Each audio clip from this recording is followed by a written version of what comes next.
Hello, everybody. Welcome back to the Enough to Keep Going podcast. This is number 251 for July 24th, 2022, the new next-gen format. I am your host, TowMaster99. With me tonight, I have my usual two cohorts. First, Mr. DBQ Hams. DB, how's it going tonight? Oh, it's been a long weekend, but good. I'm glad to be able to sit down for a little while and talk about some games. So Yeah. Yes, it has. I can dig you on that. And also, Mr. Game Logic. Game, how's it going? Behind the scenes there. Good, man. Good. How are you guys? Good. More or less. All right, so let's get started first. Since it's near the end of the month, or at the end of the month, we're going to report out on our Pickz plays.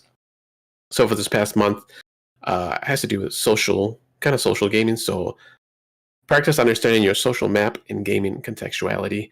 Play a game through which you have social context. This can be because it is a game that you play with people, games you talk about with other people, discuss in a Discord, watch YouTube videos about, games you read about via news or published books or magazine, which I don't know if you guys ever read any magazines anymore. Maybe some books. It can include social tellers without directly knowing the person, or celebrities who will also like the same game, or a game where you are familiar with the personalities on the creative team and stay apprised of their social media or publish commentary. Discuss both the game and those social interactions. When discussing the persons on air, you can use their gamertag or aliases. These can be games that have the biggest social context for you, or one that you wish you had more social interaction with. Up first is Mr. DBQ Hams, and you have a couple of games, DB. Tell us what these are and why you chose them. Sure. I mean, this is it's actually a great assignment, but it is so broad that anything that we played probably could fit into it, right? If either we've talked about it on Discord, or you've talked about it with somebody else, or you've read somebody else's, or listened to another podcast, it's nice and broad. So really what I tried to do was to think about what games do I engage with kind of a larger community of that game. And for most of Destiny's life, that's been that, although I've kind of faded away, or at least kind of sitting on the edges waiting, right? So I'm not going to talk about Destiny 2 because really I've spent most of my social energy playing Madden 22 over the last few months.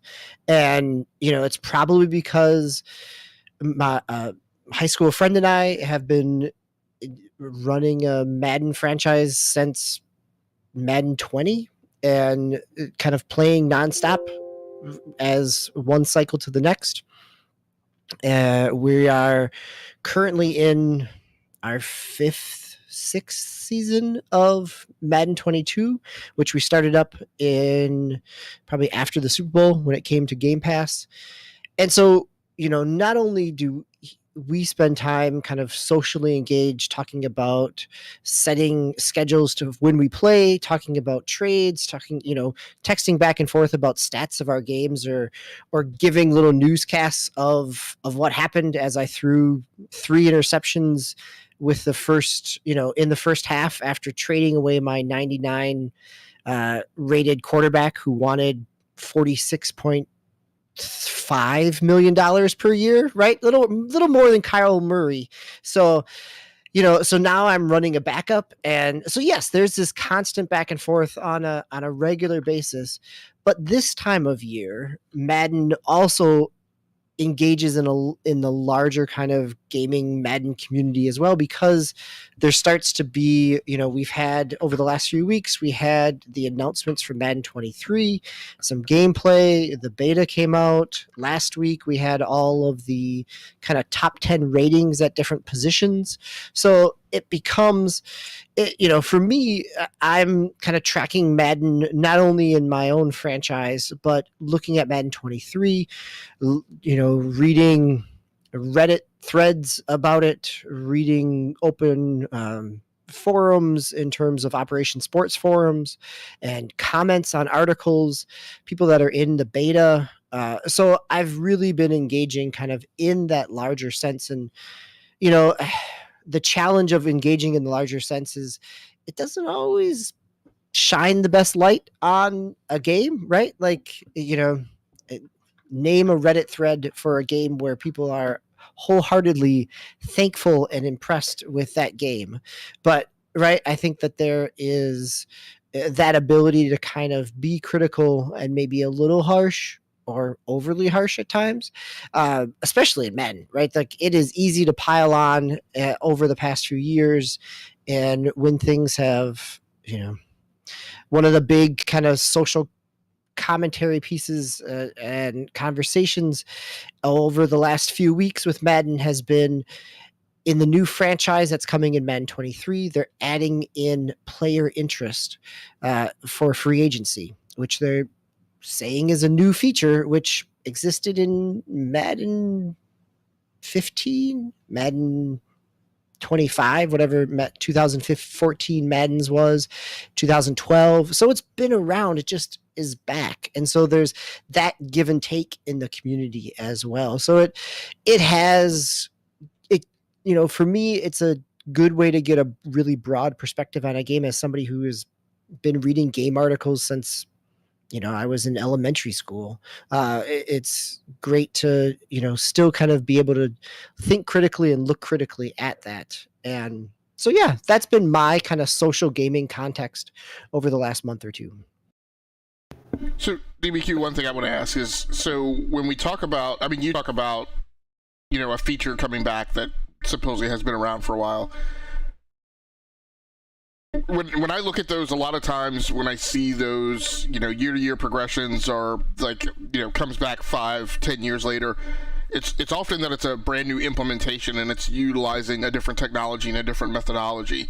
And so when you talk about things like player interest in free agency, that can go anywhere from something that like it was binary when it was first implemented, right? It was simply the computer was doing a bit check 0 or 1.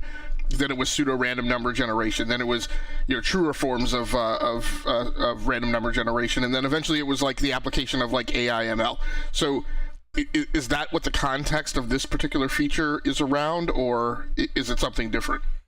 No, I'm chuckling because it is more complex. Like one of the really interesting features that I think Madden 23 is trying to implement with franchise and free agency is that each player has three kind of primary interests or things that they're looking for out of free agency. And so there's a whole category of tags and categories where it could be the highest bid. It could be to be playing for a winning coach or a franchise with a Super Bowl, chasing a Super Bowl ring, or playing close to home, playing in a state with no income tax, are all different kind of, so there are it's a much more nuanced than it was before. I think I bring it up in this context for the assignment in terms of the social discussion around it is because you are right, Game Logic. It is more dynamic. It is, at least on paper, it is more complex and intricate than what it was 2 generations ago. But when you boil it down to a bullet point and you throw it into a Twitter post, the community around that game is going to, flame wars have existed for a long time, right? Like, so it's pretty easy for it to get kind of exaggerated or simplified and kind of taken down to a lowest common denominator in order to reinforce a point. And I think that in some ways that's the challenge of engaging with some larger social communities is, well, like any other social group, right? Like, it is getting a nuanced conversation that isn't simply just sound bites, whether that's gaming or politics or any other complex, conversation that we engage in as humans. It's a lot more difficult to do on a regular basis when you are trying to suss out and parse out the complexity. So I have a couple questions here. So has there always been a beta for Madden, or has that just happened the last few years, or this game? I would say the beta for Madden has been more prominent in the last 3-4 iterations. So when they moved to Frostbite, I think is really when that beta started to happen, which was Madden 18. I would think the beta has been around in smaller numbers, but I think it's also the fact that many of the people who end up in the beta are content creators, and so it's easier to discover things about the beta than it was 3 years ago. All right. Yeah, it's just because I'm not. I mean, I haven't played Madden since this past year, so I guess I wasn't really following it before. So it probably just came up on your radar, and you might have mentioned it before. I don't know. And then the other question was 22 still last gen and this gen release? Yes. Yeah, and actually, I mean, 23 will be as well. That it's 23 will be okay. cross-gen. There are certain the physics dynamics are different in the new gen versus old gen. There are a few other additional features in terms of in-game play, but most of it, the last two Madden 21 and 22 have had two different physics engines for series PlayStation 5 versus previous gen. Like 4 or 5, yeah. I was just wondering if that comes up a lot the past couple of years. That hey, why are you still doing last gen if we're a few years in now to the 5 and Series X, or it doesn't really come up. Well, I would say that the Reddit community's response of that would probably be that we all know that Madden makes its money on MUT, on Ultimate Team, and that they're going to put that out on the widest number of platforms possible that can support it. I mean, even as Game Logic and I talked about, even the stripped down 2018 version of FIFA that's out on the Switch as FIFA Legacy Edition 22 still has Ultimate Team in it. It doesn't have any different gameplay than FIFA 18, but Ultimate Team is there. So yes, that's where their revenue is, and that's where a lot of their development resources have gone to as well, which has always been an interesting conversation inside the community, especially, as I've done, where I'll track both the Madden Reddit threads, but also the Ultimate Team Reddit threads, which, are very invested and engaged in that type of mode. So it's interesting to see the dichotomy there between the two. Yeah, and you mentioned you've been playing. You have several seasons now with this version of Madden. Has it always been like that, or is that kind of a new thing for this year, where you kind of kept it going on it, even obviously well past the season end, the normal season end? So this is another reason why I picked it in my social map context for the assignment. Is really started, I would dabble. I've always dabbled in Madden. We've talked about it here on the podcast, but most of the time, I'd get my 10 hours in for the trial and leave it until it came free on EA Play. But over since Madden 20, my friend and I have been kind of playing franchise. We each take a team in the same division and and so we play each other twice, and then usually in the playoffs. And so we've probably put in, I would say, between Madden 20, 21, and now 22, we probably are at around 16 to 18 seasons. So over the last 3 years, and really that started because we were trying to reconnect, right? That as a former friend, and as we both had families and kind of grew apart, that we were looking for something to reconnect with. Nice. Game Logic, any other questions or comments? Yeah. This is more Madden talk than I'll probably give it when the new Madden comes out, right? Yeah. You'll give it to him maybe like a 10-minute or a 5-minute little spiel, and that's about it. That's all right. Okay, so you're up next, though. Yeah, I was just saying, Game Logic, I know you didn't have anything on there, but I don't know if you had anything that you wanted to add real quick, just on anything you've done. I mean, I'll weave in kind of some of the topics that have come up. It's interesting that DB brought up, I think what you were leaning towards, and maybe stop just short of saying is that, you know, when you have games like this and these types of discussions, there is a certain element of the social scene that is toxic, and they're toxic towards the developers and toxic towards the company. And that's, to be quite honest, that's what a lot of my social experience has been. So I didn't really write it down to report on that. I mean, I've been playing Halo Infinite, which obviously has a toxicity problem, but, you know, most recently have been wrapped up in a lot of the conversation that's going on about The Last of Us remake. And so I mean, quite honestly, as we came into this episode, I was just really feeling so badly about the social interaction that I actually took Halo Infinite off the list, just because, like, my experience has been so negative. And maybe just to kind of wrap it up to let you go on to actually talk about your game, you know, my big takeaway from this week, you know, and I'm sure you guys have experienced the same thing, talking about Madden, talking about Destiny 2 out in communities, is just, you know, we have come to a place on social media where even the lines that we used to draw, which was that, you know, it was unacceptable for community members to kind of speak to developers, you know, the way they speak to them and treat them the way that they speak to them. It's been really funny that I mean, I've actually seen some people with large social media followings actually say that, you know, because of the toxic way that I behaved, that's why Naughty Dog finally released the actual footage, right?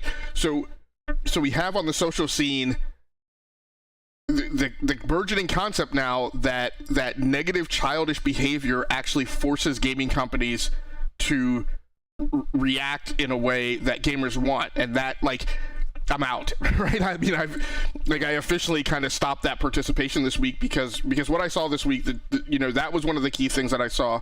The second key thing that I saw, you know, in recent years, we have had a very strong movement, you know, in social media, in the technology workplace, in lots of workplaces to, you know, see something, say something, right? If you see bad behavior going on, say something, put a stop to it. And what I've seen this week has actually been, you know, people show excitement over something like The Last of Us remake, people then, you know, flinging negativity at them, right, who were uninvolved, right? It's not like the person was speaking to that element. People throw negativity towards that way. People defend the person who is excited about The Last of Us remake, right? And then the person who defended them getting called out saying, hey, let people complain and have their own opinion. And I'm like, so now the people who have the negative behavior were now defending, right, in the light of, I don't know, free speech, or that it's okay for customers to complain. It's okay for customers to complain, but it's not okay for them to denigrate the character of the people that we rely on to create video games, right?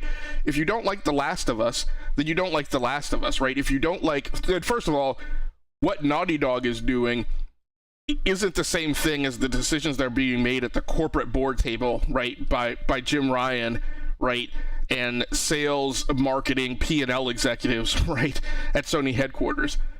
So Naughty Dog are the creators. Those are the people that we rely on to make video games. The corporate structure is a separate entity. If you're going to throw in, and notice that those people don't spend their time on Twitter, right? So they're nowhere around for you to throw invectives at them. And so, right, in that absence, people are throwing their negative feelings towards the developers and the creators, and I feel that's, like, completely inappropriate. So Halo Infinite has gotten his share as well, you know, 343. Again, people can be disappointed at 343 for things they've done and not having enough content, yada, yada, yada. But, you know, the personal attacks upon them, and even ridiculing, like, their creative efforts, I feel like is over the line, because it's being done by people who don't have the capability to do the same themselves, right? But then what you know, really toppled over that tower was then the people who are now defending, right, the people who attack and act toxic and vicious, and that's just, like, even more unacceptable maybe than the toxic behavior itself. So that's my spiel. Please, let's go on and talk about your game. I want to draw a parallel there, right? Because in the past week, we also had Destiny 2. We had Bungie suing a toxic player. You know, so that toxicity within a community is real, and it's across so many different, and you know, how much social media highlights that versus how much of it is fostered because of that back and forth and that accessibility. So, but I'm curious, Legendary Tales, you've talked about it on here before, but it's because it's a little more niche. Is the community a little more supportive than what Game Logic was just talking about, Tao? Yeah, so from what I've seen, and this is a VR game that I play in the Quest 2 through our PC, through my PC Link cable through Steam, because it's an early access game actually, so it's still being developed on. Which there are certain games that I'll jump on the early access bandwagon for, and this is one of them, just because. And I mentioned this before. I play with my friend most of the time. I say 98 to 99% of the time I play with him. I've only like a handful of times, if even then, I've played by myself. And I've never there's like a matchmaking, or not matchmaking. There's like a browser based like rooms you can jump into if you want, if they're not locked. I've never even done that before, so I like pretty much exclusively play with my friend. He was actually the one that told me about it, and one of the reasons I actually bought the VR headset, because it was this, and I think it was Population 1 was like the Battle Royale game that he was like, he had always like text me and tell me about it, and we'd talk about it when we were playing other games. So I picked this up, and this is one of the few games I actually do follow the developer, like not only like on Twitter, well, just pretty much Twitter. That's the only social media I have, and then Discord, I guess you could call that. But I actually follow them on Discord also, and we've actually both jumped into their kind of the general discussions before, just because either we saw like a bug or something was weird. Like I remember when we first started playing, at one point we weren't leveling up for some reason. Like he was like, I think this was literally like the second or third time I had played.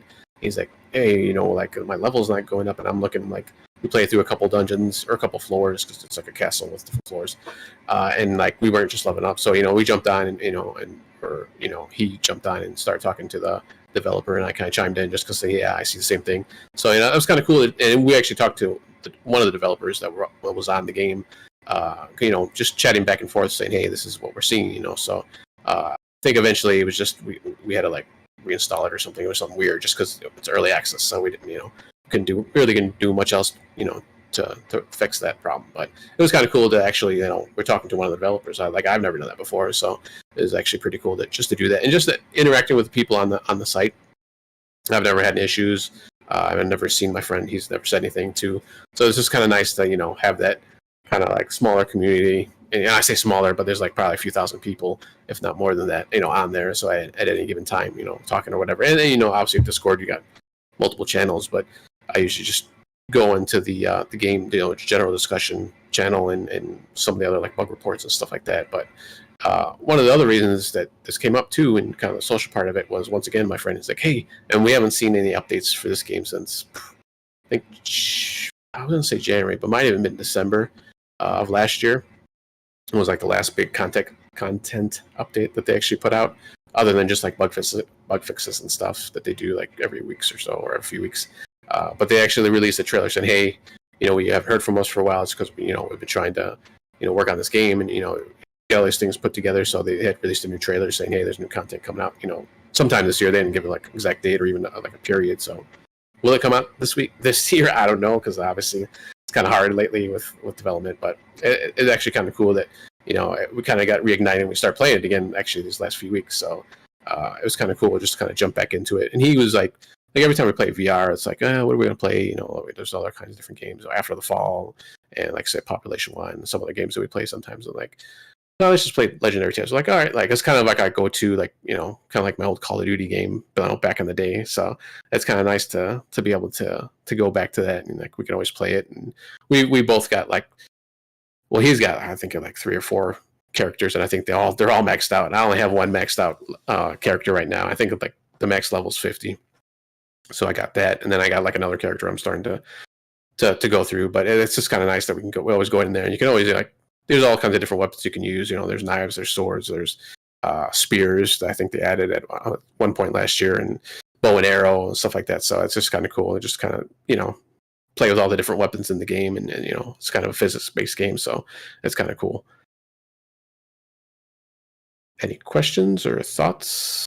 No, I remember you talking about playing it with your friend, and it's just the fact that the community is smaller means that you do have that kind of almost personal access to some degree that you described. And I think that it's not only, it makes it easier to, at least for me, when when I get engaged with a community or know of, or even heard developers on a podcast talk about their game, it gives me a little more incentive to stay engaged, to explore what they created, because there's some type of, there's this personal connection. Yeah. And, it's kind of little things too. Like I'll go on the Discord and ask about something, and like if you're on a forum, like a regular forum or, general forum or something, and you ask a question like that, like, oh, I just Google it. But, people actually, like help you out here and, be helpful to you and be nice. Like they want you to play the game, and have fun. So it's kind of nice that little side, it's a little side, but I think it's kind of a big thing too, that you can go in there and ask questions and not be like ragged on or anything like that. So it's kind of nice.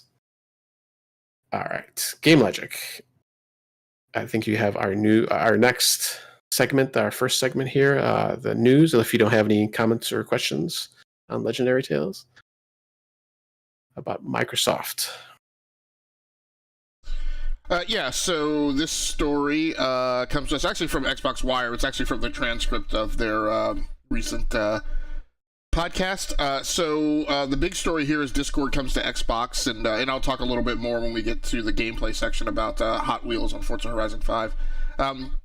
So Discord is coming to Xbox finally. It is a much needed and much requested feature, particularly more and more so now in the era of crossplay. As somebody who plays on PC, and we have our own Discord server, and I have my own Discord server on top of that from my live stream channel. And then I'm a member of, a few others. It's always a bit of a pain in the neck when you are playing crossplay and you have somebody in the party who says, well, I'm on Xbox. And then, so you have, you want to be on Discord, they got to be in Xbox party chat.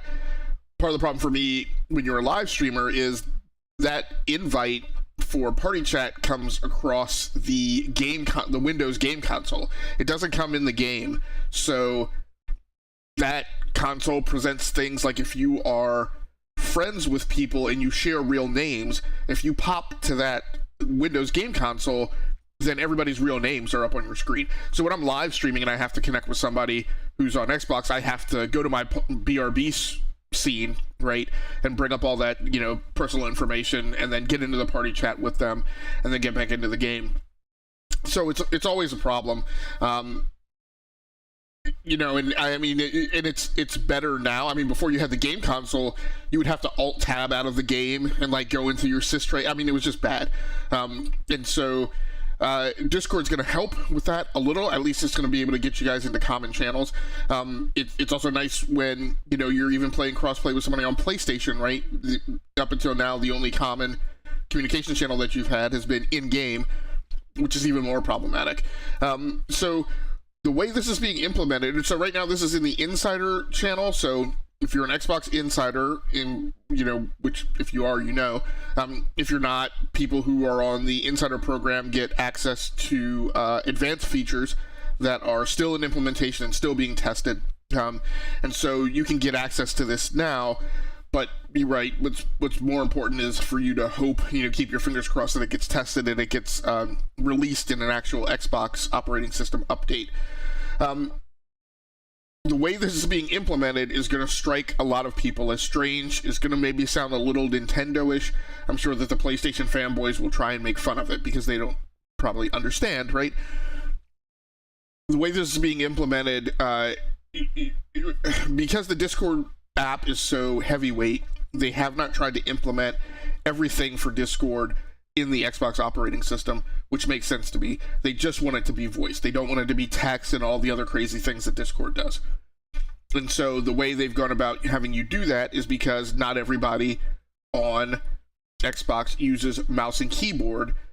They have had you go into your mobile application, your mobile Discord application on your smartphone, and then once you're in the voice channel, just say, okay, transfer to Xbox.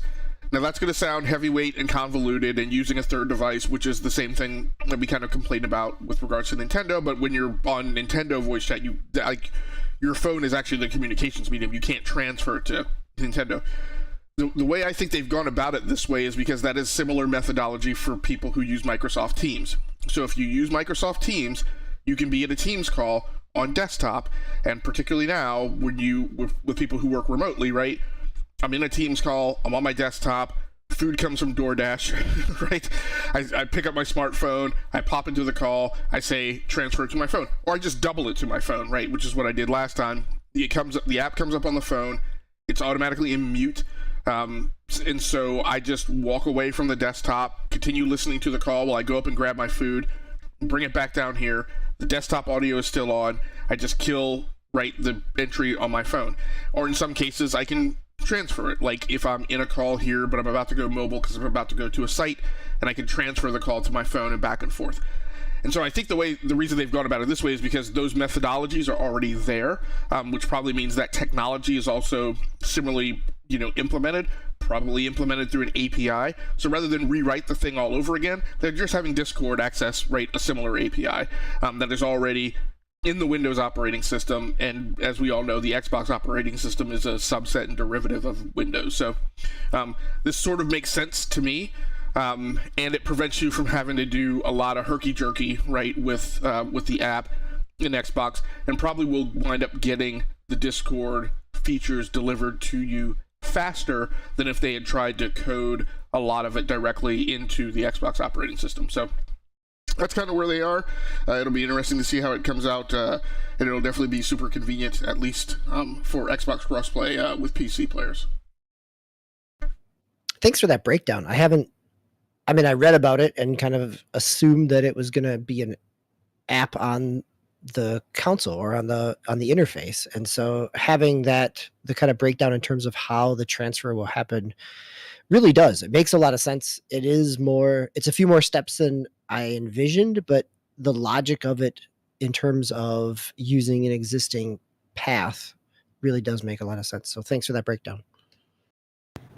Yeah, I didn't realize. I'd read the article and they were talking about the app, and I thought they just meant the app on the Xbox. Which, yeah, it does make sense because I know there's that one thing they used to do was it was like the split screen where you can kind of jump into other apps and stuff like that. And I guess that kind of just got too convoluted for them, or just ate up too much processing or whatever it was doing in memory.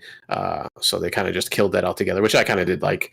Like if you hit a boring part in a game or something, or you're waiting for something, you can always pop into a video or something like that. But it does make a lot of sense. And then you said you were going to talk about Forza later, excuse me.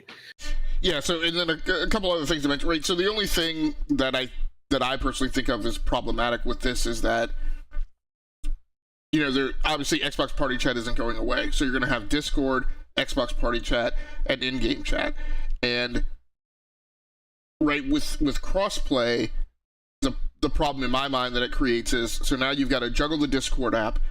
You still have to get, and this is technical debt that has historically been dragged by Xbox, right? And so it's just adding Discord into it. So now you're gonna have to juggle getting into the Discord chat. You still have to connect with somebody in a party, right? And then you still have to send them an in-game invite, right? So you now have kind of three spokes of connectivity that still exist today, because even though you can get into parties just kind of as an overlay on Xbox, it's still discrete functionality from in-game, right? And so, you get into the chat, you get into the party, and then you still have to, send each other invites within the game in order to wind up on the same fire team. So that overall is not as elegant a solution, but it's kind of the same thing in all games right now today. Yeah, actually, I didn't even think about that, because I know even today, when I jump into Fortnite or Apex, I'm talking to somebody on Discord, and then all of a sudden they're like, "Oh, I hear an echo." All of a sudden, I'm like, "Oh yeah, shoot, I gotta kill the in-game audio, because it's that's causing troubles and stuff like that." I didn't even think about that part of it. So yeah, that's gonna be a headache. I think a little bit, at least at first. So maybe they'll find some way to mute them all or something. I doubt they could do that, because obviously they can't control your PC. But it'd be nice to have some kind of universal control over volume and just audio and stuff like that. So we'll have to see. All right. So up next, you get some more audio and video, I guess, features for coming through from Corsair. Yeah, and I'm not going to try and break these down too deeply because they're very, very complicated. But for a while, nVidia has had, since I guess the RTX, I want to say when the 3000 series launched back in 2020, there were additional kind of live streamer oriented features that were implemented. If everybody remembers, a lot of the camera work and the bokeh effect, and a lot of things that you were able to do with your GPU to bring up overlays and blur your background. And so plugins that they were originally available in, I still call it Shadowplay, even though NVIDIA has changed the branding for their own live streaming software. I still just refer to it as Shadowplay.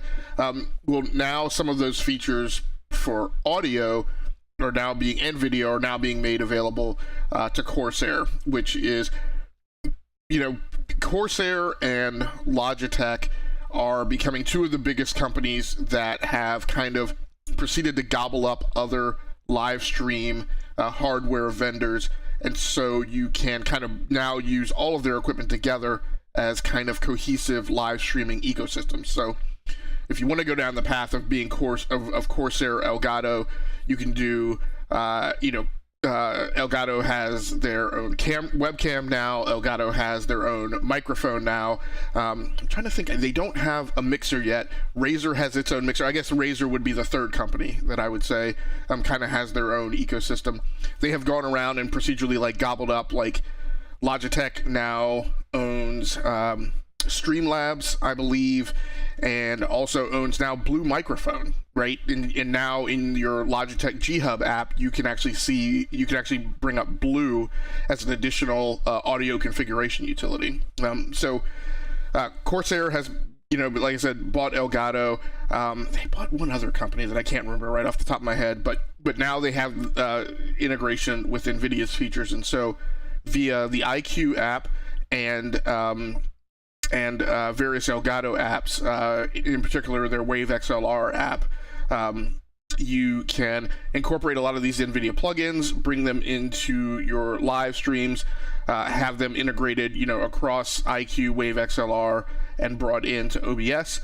And so a lot of efficiencies and kind of production refinements, right, matters of production elegance, can now be brought in to give you better camera effects and give you better audio. So you can do, background distortion, screening, noise suppression, etc., via NVIDIA. And the drumbeat for me in this is mostly that, the GPU continues to take on more and more prominence than the CPU. And so you're always dependent upon the CPU, but the thing that is in your box that continues to allow more and more, have more and more functionality and more features is that GPU.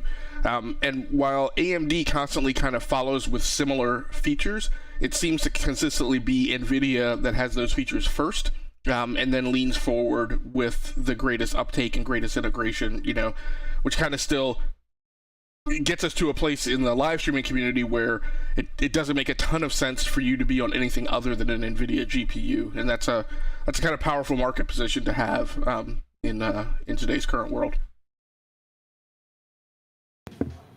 Nice. DB, any comments on that one? No?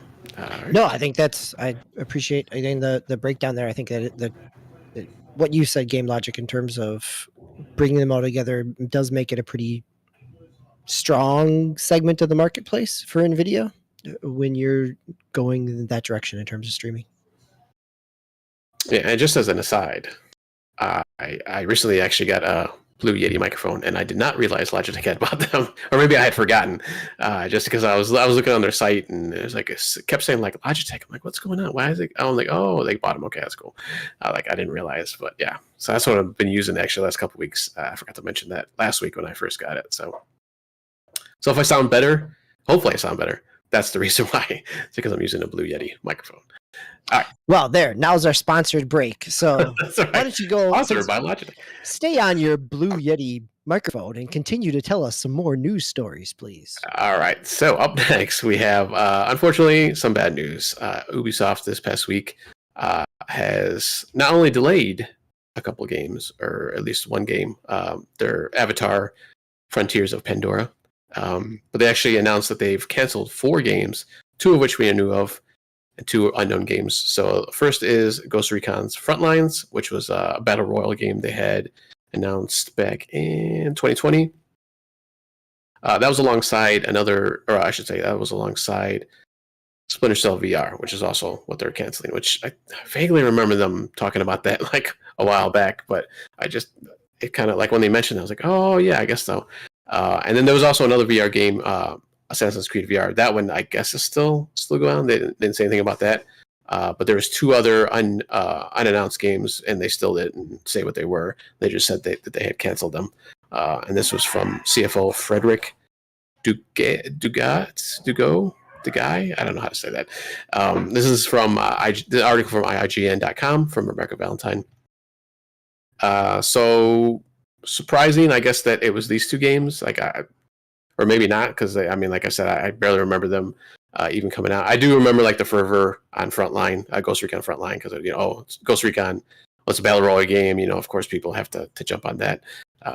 But I guess there is another, I think, a remake of Splinter Cell that I guess is still ongoing, still in development so far, from Ubisoft Toronto. So that one's still going on.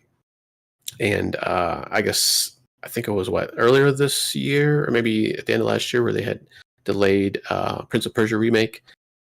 So that one's, I think, just kind of in limbo right now. I don't think we've even got. One is in limbo. Yep. Yeah, they haven't said anything after the delay or the break on that one. So just kind of a bummer. Just some of these games. I mean, I'm big into battle royale games, so I would have tried Frontlines at least. So I don't know about Splinter Cell, maybe because it was in VR. Maybe it's, since you control, I'm assuming Sam Fisher. Maybe it was somebody else, but I would just say it would be Sam Fisher.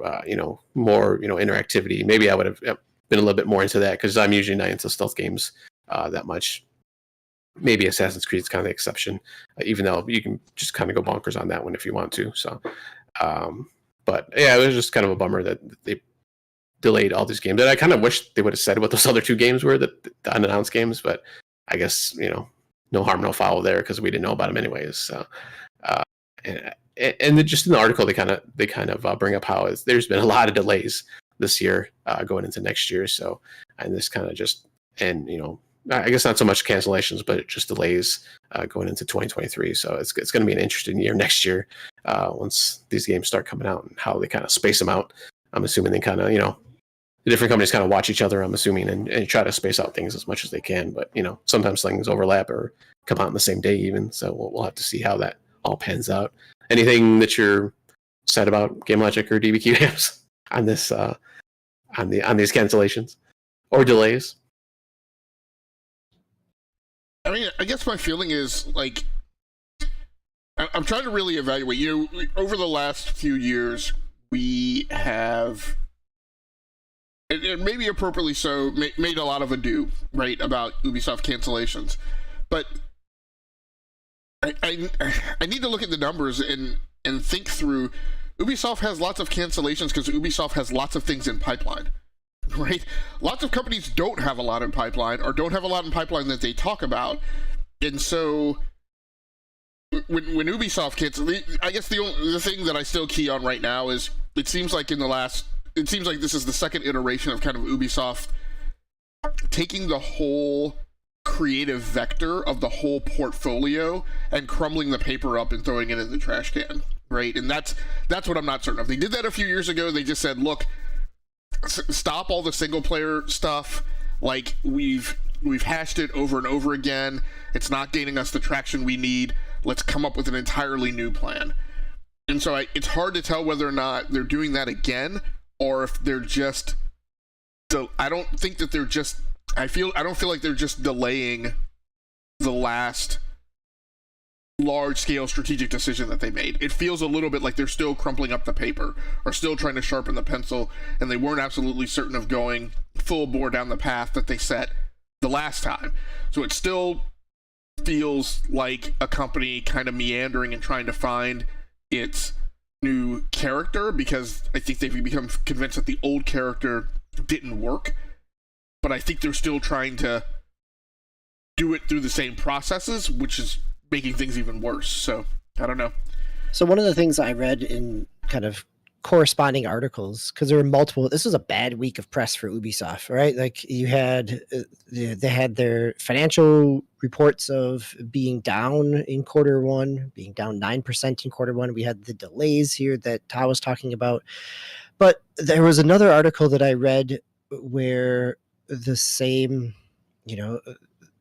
from Ubisoft, that their comments were, and this comes into your piece here, Game Logic, of saying that they're basically scaling back their development portfolio, right? They are, rather than chasing after the live service multiplayer game and throwing a whole bunch of things at the wall, that they're looking to pare that back and sink those resources, reinvest those resources into a smaller number of titles. I'd have to go back and look at where I read it, but I do remember reading it this week. And so that feels like it is kind of that next step of, they were chasing and trying to find something to stick. I don't know that they necessarily have found a whole lot that sticks, since their Battle Royale game, Hyperscape, or whatever it was called, is shut down.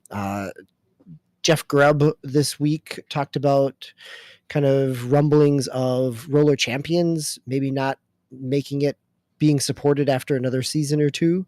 So, they're definitely, it feels like they're in an unsure spot as a company in terms of what their direction is. And I could see that there's a lot of boardroom hope being pinned on the Assassin's Creed live service like game, right?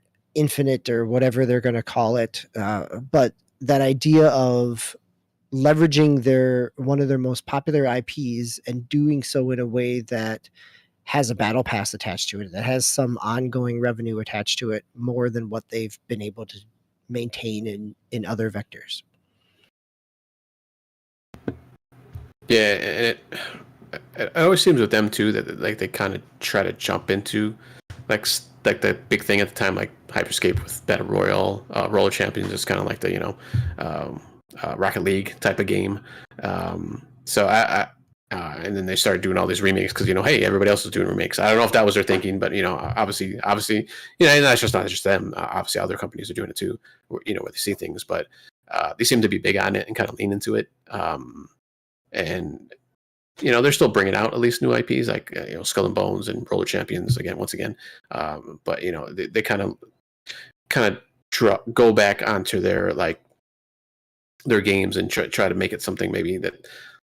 Not necessarily what people want, I guess. Obviously, from Frontlines, big hoo-ha that everybody was ragging on them about.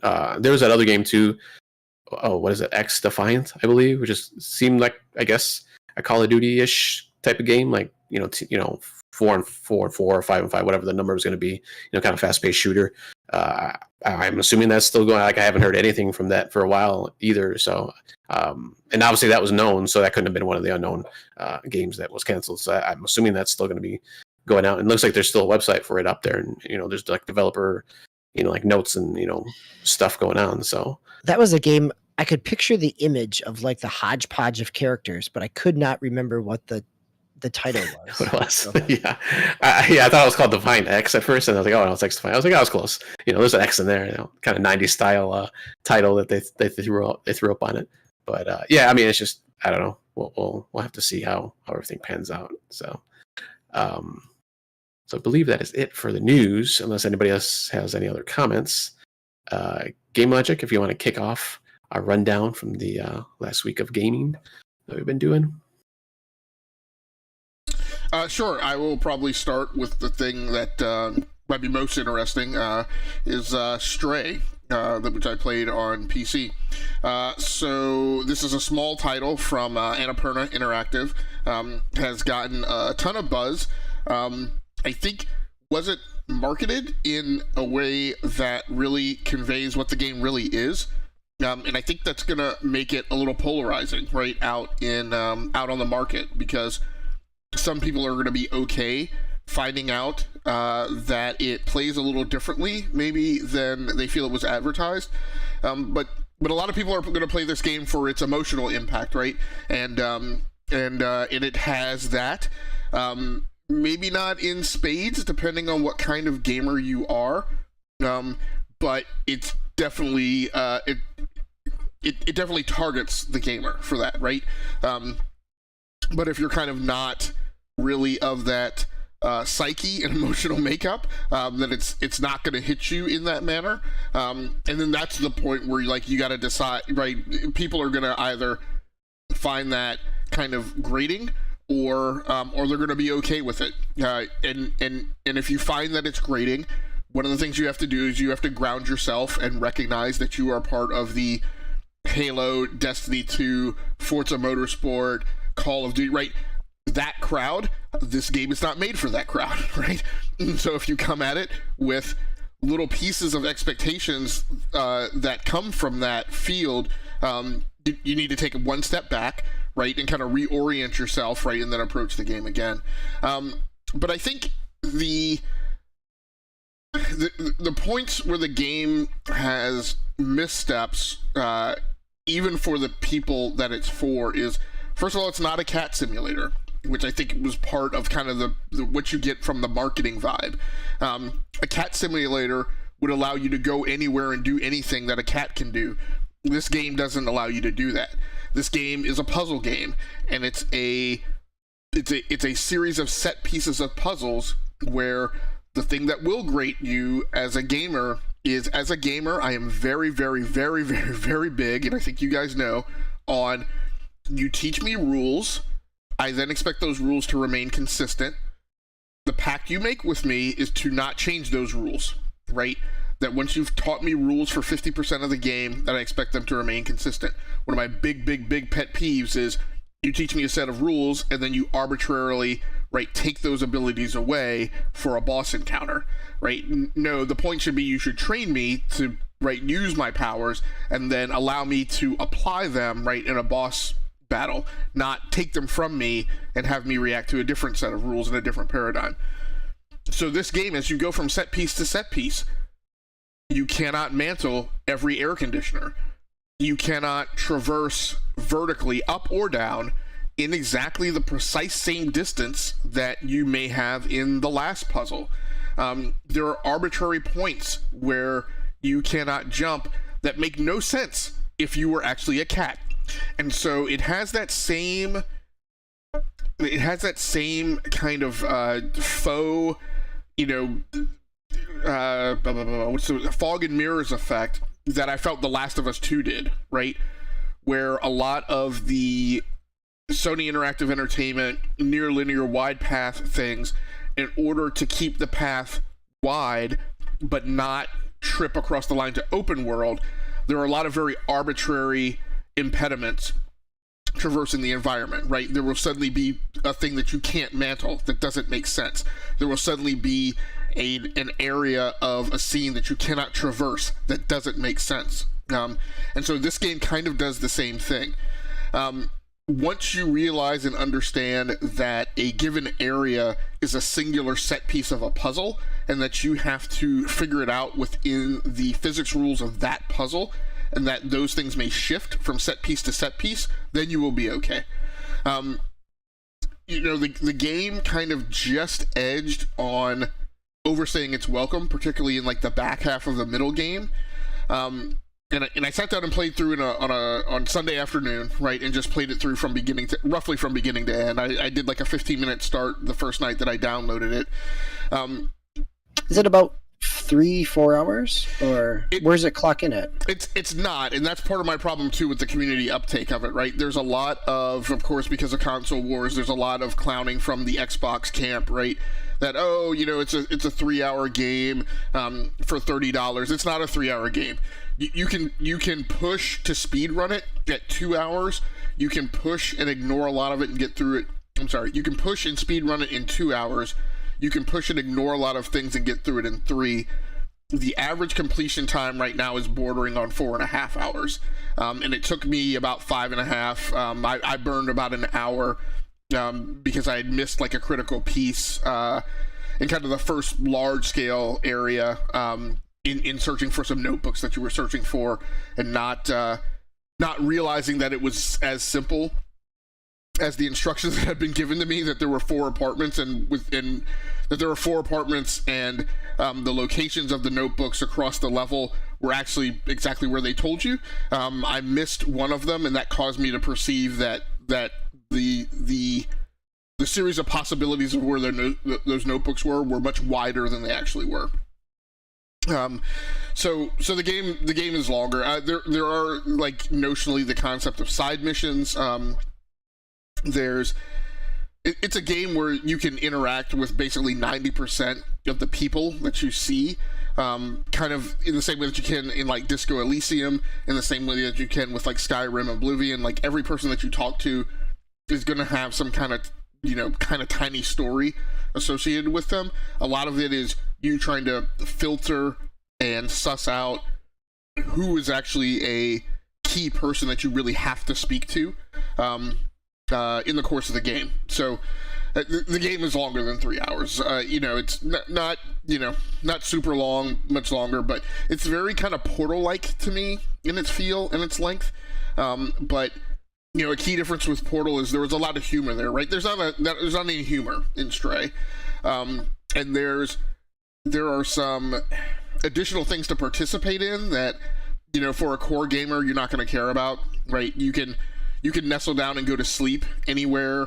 There's supposed to be feelings through like the PlayStation 5's like haptic controls that make it feel like a cat's like sittily in your hands. Like, I didn't sleep. I didn't put my cat to sleep at all during my run through. Right, I didn't participate in kind of any of the kind of ootsy cutesy, right, environmental stuff that you could participate in. I didn't drink tons of water. I didn't scratch at carpets. Right. There are some that you have to because that's part of the puzzle, but I didn't do any of that like just for like emotional effect. But again, if you're a cat lover, you can do that stuff, right? But like I said, the veil of of it being a cat simulator is very thin, and you quickly kind of step through that. So, but it's an entertaining title. I don't know that it strategically does that much for the PlayStation portfolio, and does that much for like PlayStation Plus as a service. The 2 games that kind of came out in at the same time were Stray and as Dusk Falls. Neither one of those 2 are big splash games, right? So I don't really understand why people are bothering arguing over them. Stray, like I said, is a game that you can pick up and sit down and complete in an afternoon. I don't know that there's a ton of point in running back through it. There are some more interesting puzzles than there are for others. There's one sequence where you kind of have to, the key enemies kind of shift as you go through the game, and your ability to contend with those enemies shifts as you go through the game. On the kind of like in the last third of the game, in the beginning of the first third of the, I don't know, maybe the middle of the first third of the game, there are some puzzles that are a little more dynamic because you have to kind of bait and then entrap, right, some of the key enemies, and that was kind of really exciting. And artistically, the game is really gorgeous. It does a thing where about right at the midway point, you transition to this area called Midtown, and you can kind of see a very distinctive graphical upgrade and jump from the beginning of the game, which kind of is that telltale sign of like when there was a key tipping point, right, in development, right? Either the arrival of a new technology where the earlier levels like don't look as good as the later levels or whatever. But overall, I had a good time. I'm glad I finished it. It is not something that I wanted to kind of linger and have to, spend more than a few days on. They definitely left themselves room for a sequel. There were a few dangling participles and things that they didn't really close the book on. So I definitely expect to see kind of a Stray 2. What will be interesting to see is what is the design approach to that game. Will that be a title of similar length? Will they try and make it a little longer? Will they try and address some of these like design and mechanic issues that I felt were shortcomings? At the end of the day, I kind of walked away from the game feeling it was like kind of like a C+ kind of game, a little lower than like some of the average reviews are really showing right now. But it's definitely an interesting thing, and will be fun for PlayStation players to play, especially if they're using the DualSense controller for the haptics. I think the key thing for me playing it on PC too, not the key thing, but the thing that leapt out to me was hardware optimization was not great. I played it on a system with an RTX 3080 Ti, and I still had like 3 scenes, in the 5.5 hour time of playthrough that stuttered, which I just felt like that system does 120 frames on Forza Horizon 5. Like, it should not be stuttering like in a puzzle game cat simulator. But but there we are. It's a smaller team than any team. What's interesting is it's a PlayStation exclusive, and when you watch the credits roll, part of what people still don't understand is kind of what happens between the whole publisher-developer relationship. And what I've mentioned before is when the relationship between the publisher and the developer is purely financial, they just give them money and tell them to produce the game. This is one of those interesting symbiotic relationships where SIE did provided the testers and did the quality control. And so the Annapurna Interactive team just covered development and production.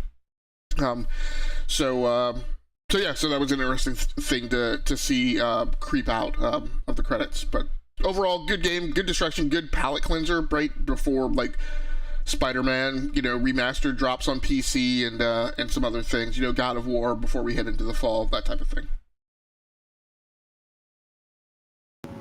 So, and I'm sorry if you mentioned this, but what brought you to the game in the first place? I had to step away for a second there. The key thing was, like I said, as we kind of came through the week, and some of the social aspects, right, that I talked about kind of were grating on me. It really caused me to kind of want to get back to kind of the story narrative driven stuff, and I wanted to be a little more distracted, right, by immersing myself in a game than purely immersing myself in the mechanics of like the PvP thing. Unfortunately, playing the PvP games gave me a lot of lightweight cognitive load that allowed me to be bothered by what was going on in the social media space. And so as that was kind of unfolding, I was just like, I just want a story, right? I just want a suspense of what's happening out in the real world, digital world, right? And I just want a story to kind of immerse myself in, and so that's why I went after Stray. And I am interestingly kind of heading back down that path to a certain extent of wanting to unwind a game, right, more so than just participate in kind of the mechanical aspects of it. Nice. All right, cool. And then you had mentioned this earlier, but you played Hot Wheels DLC for Forza Horizon 5? I did. So after leaving Stray, I went back to Forza Horizon. I saw that the Hot Wheels DLC had dropped. I think DBQ, you played it a couple of weeks ago. What I mentioned on Twitter was, when the DLC for Forza Horizon 5, when that first expansion pack drops, it always bothers me when it arrives and I haven't played as much time in the base game as I normally would, but the arrival of the DLC always causes me to say, oh crap, I need to go back and play some more. So I have about 25 hours. I'm probably up to close to 30 hours now in Forza Horizon 5. I still have only unlocked like a fifth or a sixth of the cars. It's just ridiculous. Like, it's 650 cars or something, and that's me on the VIP pass, right, with everything available. So I did play Hot Wheels. I also played a lot of the base game. The opening expedition for Hot Wheels is just incredible.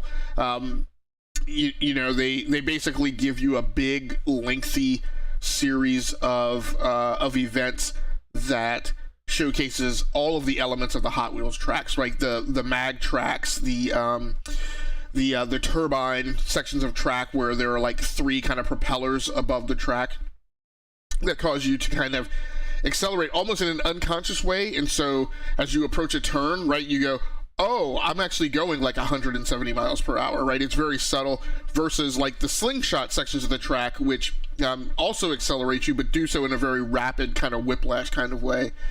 And so different cars. The thing about the Hot Wheels tracks, they also basically want you to be in a B class car or above. So it kind of makes you focus on kind of the upper echelon of cars that are available in Forza, because they just, whenever you try and pick a C or a D car, there's a warning exclamation mark on the car that tells you basically, hey, this car's too slow. And so traction plays differently. I think a lot of, you hyper focus on the Hot Wheels tracks when you see a lot of them kind of go above the horizon and above some of the mountain features and stuff. But a lot of the tracks have sides, so which is kind of startling when you see that. There's still kind of the effect of like roadways and paths that you haven't discovered yet. So in one case, like an XP marker was showing on my map, but I hadn't figured out how to access that road yet. So that XP board was actually like off the part of the track that I could see. I could see that it was over on another track, but I hadn't figured out how to access that track yet. So it's very cool. There are, if you think about kind of the showcases and how they're just kind of over the top in Forza Horizon, just like let's ratchet that up to 1,000 for Hot Wheels. And so in that opening expedition, there's like a quad jet aircraft that like overflies the track and flies along with you as you're going through the expedition. And then there is a section where basically you are on a surfboard with wheels, and then you have to like go down these waterways, and so it's just even more exciting just in terms of like some of the jumps that you hit, and some of the other elements that are in Hot Wheels. And then it's just nice to go back and forth, just like it was with the Lego thing in, I guess, Forza Horizon 4. It's nice to have both so that you can kind of go back and forth between those two worlds. One thing I don't like, and it persists in Forza Horizon 5, as you would think it would because it's the same engine, there's always a herky-jerky between getting back and forth between, right, Hot Wheels and, like, Mexico. So it's like so if you start the game off and you were in the Hot Wheels world the last time and you want to go to Mexico, you fast travel to the Mexico landmark right on your screen, but there's always just kind of like, if you pause but then select a thing in the map, but then select a thing in the map on the Mexico track, then it will sometimes like go back and forth and you'll kind of be stuck before you pop back out on the Mexico side in that Horizon hub. So that's a little problematic and a little lessening of quality of life. And speaking of which, what's really neat in Hot Wheels this time is they've instituted a lot of accessibility features, some of which they automatically engage. And so this time, I don't know if this was in Hot Wheels in Forza Horizon 3, because I don't know that I played a lot of that, but there is a horizon meter, and so that stays stapled to the horizon and lets you know where the horizon is as your car is going all over the place. And then that's a new feature. Yeah, okay. That was not in 3. Okay, so. and then there's an actual attitude indicator, right? So as you are rolling left and right, you can actually see the situation of your vehicle as you're going through. So a lot of instrumentation that is very similar to flying an aircraft, which makes me very comfortable from all the flight sims that I play. It's actually better because I also play a lot of like anti-grav games, so like Wipeout and Redshift, and I forget what the thing is called on Nintendo Switch, but I play a lot of these games. Redout? Yeah, it's Redout, but the one on Switch is called something else. I can't remember. But I play a lot of those games, and a lot of those games don't have any of this. In fact, normally in those, a lot of times I turn those features off. So I left them on this time. There was no need to be that sweaty kind of playing these games and try and insist. When I used to play Descent 3, I used to turn like the auto leveling off and things like that. But I was very comfortable playing with them left on in Hot Wheels. So it's a neat addition to Forza Horizon. Increases its overall value, and I look forward to playing a chunk more of it, along with the base game as well. Nice. Yeah, I downloaded it, but I haven't had a chance to play it yet. I got to like just like the marker in the game, and I was like, I had to go do something, so I was like, couldn't do anything else. DB, I don't know if you had a chance to play. No, you haven't had a chance to play it yet. All right. So from one racing game to another, unless you want to talk about Fortnite on the Switch. I was kind of interested on that, like why you played that on the Switch. Yeah, I'll just try to cover it really quickly. Again, it was kind of while I was still playing a lot of and I'm still continuing to play a lot of the PvP stuff. As I've mentioned before, I love playing Fortnite on the Switch because Switch players get pooled with mobile players. So I like being given a tactical advantage where I'm on controller and on a slightly bigger screen than people playing on their mobile phone trying to play with touch. And you can see it like when you go up against people, like their ability to just strafe. And in particular, their ability to kind of aim with the weapon is just much lesser than yours is. If you've ever watched a console footage of a person on console playing Destiny 2, in comparison to a person playing Destiny 2 with mouse and keyboard, and how it looks so much incredibly greater in terms of fluidity and agility of the avatar, just much more so than like a PC player who you kind of see, moving like, Michael Keaton with the Batman suit on. That's kind of what you see right in Fortnite when you're playing mobile players. So I can use every advantage that I can get because I'm not that great. I did get a dub while I was playing on Switch on solos, and I think had a handful of like second, third, and fourth place finishes. So it took me a while to get the controller tweaked in just right. I was playing with the Joy-Con Charge and handheld. But I think I have it wired in pretty good now. So enjoyable, good experience. Great way to extend my play on PC where I do not do as well. All right, nice. I will have to say I do get a lot more wins on this when I play on the Switch, and sometimes when I play with my friend, the same friend that I play Legendary Tales, he always asks me, "Hey, you playing on the Switch?" He's like, "No, damn it." So he always wants me to switch, but because he's on PC, and sometimes even when I play on PC, it's like you're getting thrown in there with like the heavy hitters there. Anyways, so my first game here that I'm going to talk about is Cruisn Blast. So new to me, not a totally new game. It's been out for a while now. So this is the old Cruisn, back in the day, Cruisn USA kind of, I guess, sequel or next game in the iteration. It's a fun game. I like it. I always like the Cruisn games. I always used to buy them, back in Nintendo 64 and all the way up. Play them in the arcades. They still have. Actually, I think this was an arcade game, if I believe. If I remember correctly. Late teens. It came out in the arcades. Yeah. Yep. So I thought, yep. So, I mean, so I always try to play these games. I do like this one a lot better than some of the older iterations because kind of like when you crash into people or hit, or even just touch the person, like you used to just like spin out and obviously that would slow you down. Here, you just kind of just hit them a little bit. And then they kind of, if you hit them enough, they'll kind of go into like almost like, what's the old, that one game where they kind of show the crash and like kind of slow motion. Cars kind of flip out. Burnout, yes, yeah.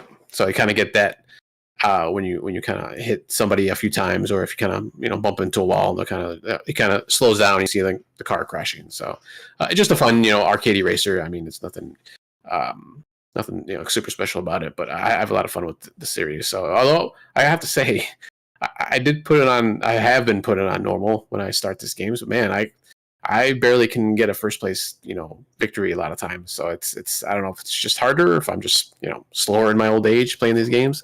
But I might have to bump it down. So I'm afraid to bump it down to easy because then I'm afraid it's just going to be like super easy. Then it's just going to be, I'm just going to blow past everybody. But maybe I'll try to see what the difference is. And I think Game Logic, did you played this one, right? I believe, or no? I thought you did. I thought I remember you mentioning it. Maybe I was thinking of something else. I've played a bunch of kind of these older, like ports of older racing games on Switch, including one like I gotta look it up because I just ordered it for Switch, a physical copy, and I haven't played it yet. I don't know if I played this specific one yet or not, though. Okay, I thought you had mentioned playing this. Yeah, but I just wanted to know if it was really that hard or if I'm just that terrible in this game. So, but I'm having a lot of fun. I'm gonna continue playing that one. And then my second game, Command & Conquer Remastered on the PC. I'm playing that through Game Pass through the EA Play. And that is fun because I've mentioned before, that's like one of my favorite series back in the day when I was playing on PC before I got my new PC here. So I'm kind of going back into the well, so to speak. So played a little. I actually had played it right before I went on vacation. I think actually the last right before the last show I did before I went on vacation. But I just did the first level on the campaign, and I was like, I'm not gonna mention it because I haven't really played it through much. So this one I actually never played. I never played the original Command and Conquer. I started with Red Alert 2, I believe, and kind of played the ones after that. So I never actually played the original. So it's kind of nice to kind of go back and see this game. I always usually like play like maybe just like 1 or 2, maybe 3 of the campaign levels, and then I would just jump into multiplayer. But I actually kind of want to go through the multiplayer or the single player campaign and just kind of go through the cheesiness of the live acting in between cutscenes that you get in between each mission. So those are always fun. But I'm having a lot of fun with this game, and I like I said, I've always loved the series, so it's kind of right up my alley. I don't know if either of you have tried the remaster or not. Played the remaster on PC when it first came out, but I actually didn't play Command and Conquer back in the day, so I didn't have a whole lot of context for comparison. Yeah, it's going to be interesting when I finally do jump into the multiplayer, because I do remember like Red Alert 2 and just all the things you can do in there. And obviously this is like the first iteration of it, so I'm sure there's going to be a lot of stuff that's missing, and just I'm like, oh, where's this? And I'm like, I'll remember, oh yeah, this is the first in the series. So we'll have to see how that works out once I start to get to the multiplayer. But yeah, that's it. And then just as usual, I'll play my normal stuff, Ark and Rocket League, Fortnite. I've kind of jumped back into Fortnite a little bit more actually this past week, so that's why I was kind of interested on the Fortnite side for you, Game Logic. But I think I'm winding down an Ark finally. I think I've gotten pretty much all I can get out of it, at least in single player. Like that game is really built around having like a few people, at least at the very least, like 3 or 4 helping you out, because otherwise it's way too grindy. So but like I said, I could take a bit of grind here and there, but it's starting to get a little bit too much for me now, just by myself. And my son's kind of jumped off it. Sometimes he'll jump back on, but he's playing other stuff now, so I think I might be winding down on that one. But like I might actually jump back into No Man's Sky, since they had that big update, and I've kind of missed the last couple of big updates that they've had, so I might jump back into that one. But that is exactly what I have loaded on the gaming PC, right on the other side of me for getting into tonight. Yep. Nice. Yeah, I actually might play it on PC, because I've never tried it on PC to see how that works out. So we'll see. I can always download it on Game Pass. All right, DB, what do you got for us? You got a Nintendo game and Xbox. It looks like. So I'll hit these relatively quick for the sake of time. Coromon, which came out this week, it's Pokemon, more or less. It was small development team started by 2 guys, still pretty much an indie studio. Tragsoft this is kind of their first game. It really is building on kind of, and I've read other reviews of it, that it takes the lineage of the GBA Pokemon games and kind of, if they had continued to evolve within that art style. And so it definitely looks like a GBA Pokemon game. It's got 12 different like class types in terms of elements, so there's some complexity there. They do not have multi-type, which is one of the knocks that it's gotten in terms of some of the lesser complexity than modern Pokemons. But it does some nice things as you level up your Pokemon, that you're actually in like a traditional kind of RPG stat way. Every few levels it'll unlock something, and you'll get some skill points that you can then feed into, your hit points, your attack, your special attack, so you can tweak your character a little bit more than you normally would in a Pokemon type of game. It's cute. I mean, it's enjoyable. I'm not that far in, so I don't have a whole lot to talk about. It does the similar kind of Pokemon play on words. For a small team, it fills that niche of what Pokemon does. Is it's a spot to kind of put on a podcast and grind around, in the grass, finding some more Pokemon. And it's $20. It's supposed to be coming to mobile on Android right now. There's a beta version of it out, which is from this spring, so it's not the full version. I could see it working very well there as well. I'm impressed and pleased with what it is, and it's not trying to be a whole, huge game. So, and since we started with Stray, then let's end with Dusk Falls, as Dusk Falls is done by Interior Night is the studio. Interior Night Studio is the head of it is the former game designer for Heavy Rain and Beyond Two Souls. So it kind of brings you into some of that lineage. A number of people who worked in this or who work in the studio have both, they've got some Sony, certainly some Sony history in terms of their development. So with games like Heavy Rain, they've also got Beyond Two Souls, like I said before. The SingStar franchise, like it is pulling people from their London studios, because it also Blood and Truth, which was a VR game which I really enjoyed 2 years ago. A number of devs on that as well. So it's not quite a Telltale game, and it's not quite a visual novel. That it is somewhere in between. I, as somebody who has enjoyed some visual novels, has talked about them here on the podcast, who grew up loving Choose Your Own Adventures, I am really enjoying. I'm only toward the end of chapter 2, but throughout each chapter, it gives you kind of the branching diagram, so you can see how, you took this choice. Here's some empty spots where the other choices may have taken you. It does what Telltale Games gave you, is to tell you what's the percentage of people that chose that. And so, I've had some where I was in the 80s, some in the 60s, had one where I was in the 3%. And part of that is as the dialogue tree continues to evolve, you end up being off in a smaller branch that, if you were only 30% of people chose that branch, and now you've 2 dialogue choices in, it narrows down that scope. So, but it is, I'm really enjoying it. It's intense. It is not kind of tongue in cheek. It's done with some heavy themes. It is, and maybe because, the first chapter really starts off with a family and a father. You play, you jump perspective, and one of the characters is a father. And so that probably made it a little more impactful in terms of just having that kind of personal, something that I could identify with.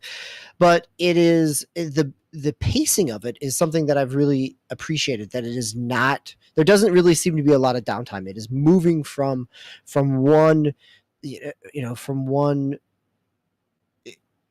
kind of tense moment to another.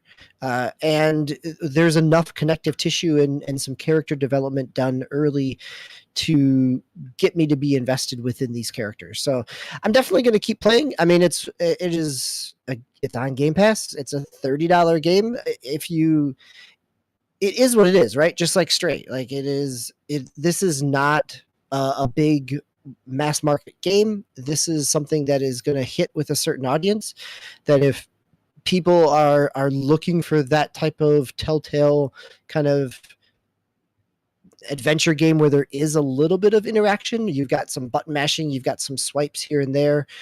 It does play both on PC and on Xbox. It also has mobile app controls where you can basically you can play it in a group where everybody kind of makes the dialogue choice.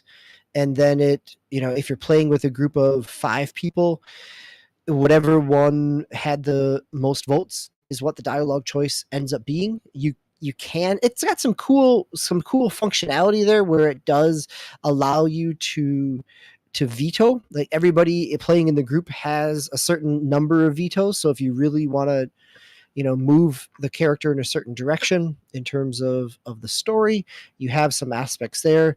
It does have a lot of streaming and Twitch integration into it as well. So in terms of having it's got direct Twitch integration, so you can have your channel, your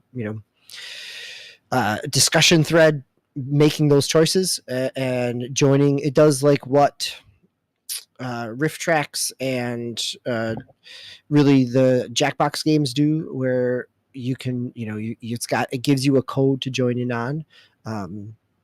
So it's got some really nice functionality in terms of that kind of broader social gameplay. But I've been playing it as a solo experience and really enjoying it.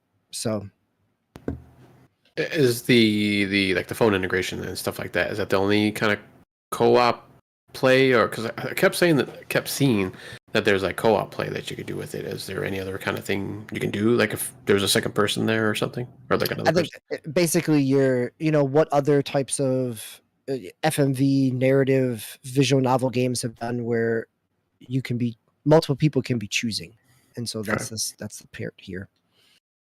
All right, cool. Yeah, I've seen a lot of chatter in the different Discords I'm on between both this and Stray. So it's interesting to see like your perspective on it. So it seems pretty cool. Maybe I'll try it out one day.